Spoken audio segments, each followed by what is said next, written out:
Hey, ready, James Yeager, Type Response. Please introduce yourself. Bobby with the Tactical Edge. So Bobby's got the Tactical Edge here in Clarksville, Tennessee. He's trained with us, and this is like coming over here is like kind of going into Q's shop on James Bond. He's always got some things we can show you, and he's always got, hey, got this thing, but you can't show anybody this yet.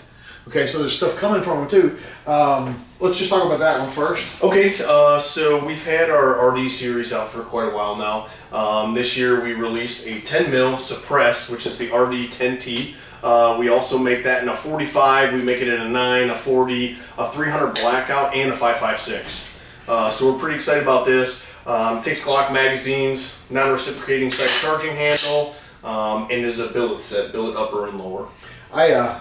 They know I'm not a fan of pistol caliber carbines. 10 mil, it's cool. 300 blackout, that's a mean little machine right there. Yep, absolutely. And it's the same size. So you get a 300 blackout with a on that gun, that'd be a 6-inch barrel. Just showing them all this cool stuff. Yep. And all of our lowers feature last round bolt hold open, so I know a lot of the pistol caliber guns don't do that. Yeah. So non-reciprocating sight charging handle and last round bolt hold open, so it works out really, really good. And so tacticaledge.com, you can check this stuff out, right? It's tactical-edgearms.com. I knew I was always the hyphen. I knew there was something there. Okay, so what are we looking at now? So that is our 5.45 variant. This is our Zaitsev. This is something that we manufacture here. This is actually what I ran in last year's Red October. So I was pretty pumped up. First competition I ever did, and I did very, very well. Oh, you never shot a competition? No. And the first one that I hopped into was an AK one. So it was pretty cool. My buddy Roger out there in Vegas, he owns QVO Tactical, made me some holsters for AK Mag specific while I waited for him because I didn't have no way to reload. Yeah. So I was like, heck yeah, dude.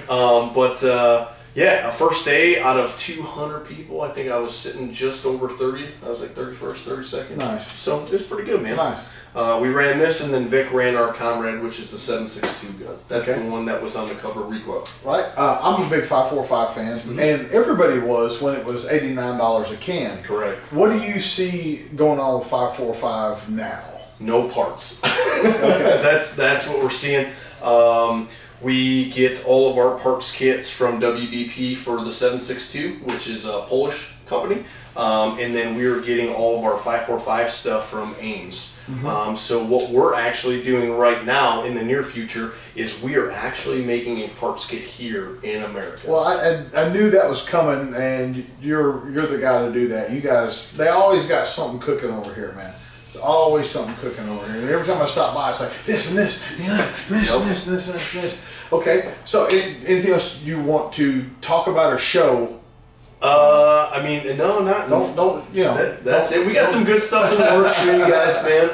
Some guns are going out to some magazines, man. So you guys will be seeing that very shortly. But that's it, really. Okay, cool.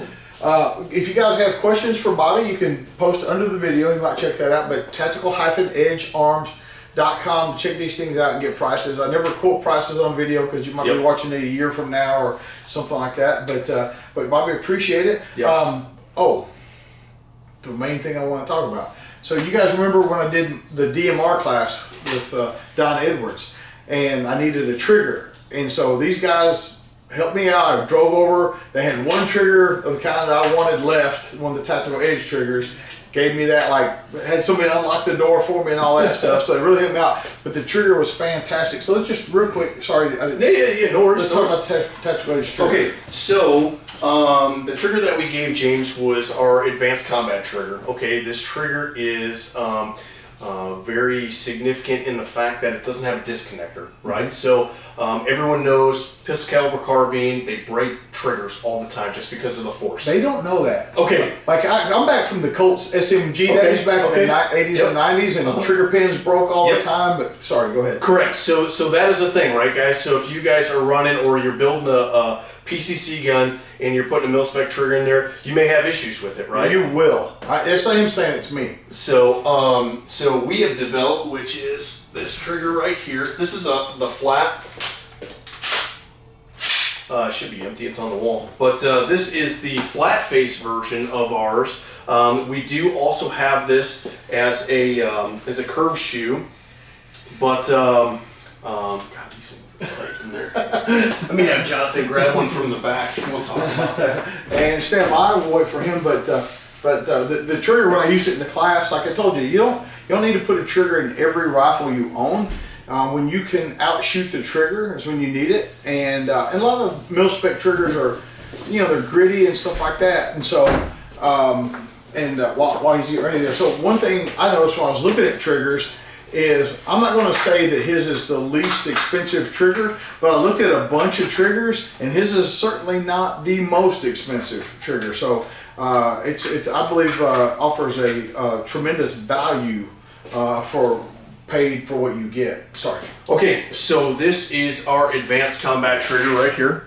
Okay, so it looks just like your ordinary drop-in trigger, right? But you're going to notice there's no disconnector, right? And you're also going to notice you can hear that audible click. That this is a ball bearing detent, right? Which will also allow you to, if the hammer is forward, you can still dry fire the gun and you can manipulate the safety. So it's huge for guys that dry fire, right? And it's got retaining, can you get it? It's got retaining pins in there. So once you put your trigger pins in there, it's gonna lock them in place.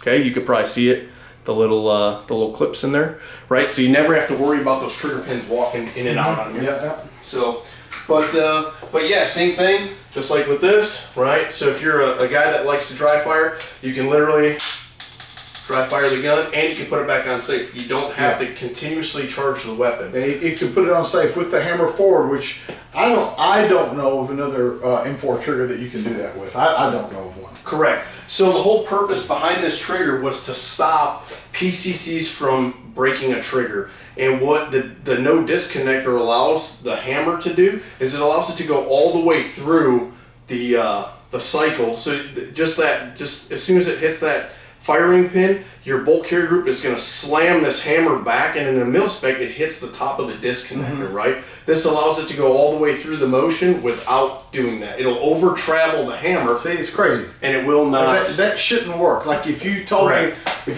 I'm going to build this trigger, there's not going to be a disconnector, I'm like, no, you're not. Yeah, correct. But yeah, so we did that to meet the needs of the PCC market when we came out with our RD9. And it is a nice trigger. I told you guys, heard me talking about it when I did the DMR debrief from Don Edwards Green Line Tactical class. Like, it's a really, really, really nice trigger. Same trigger. If you guys saw me hog hunting, I smoked a pig at 800 yards with that trigger in the gun. And I'm not saying it was that trigger, it was my expert marksmanship. However, it definitely helps. Oh no, that's a really nice trigger. So anyway, I would have kicked myself if I wouldn't have talked about that trigger. But that's all I can think of. Yeah. All right, that's it. Tactical-edgearms.com. James, Jagger, and Bobby. Remember, your responsibility to be ready for the fight never ends.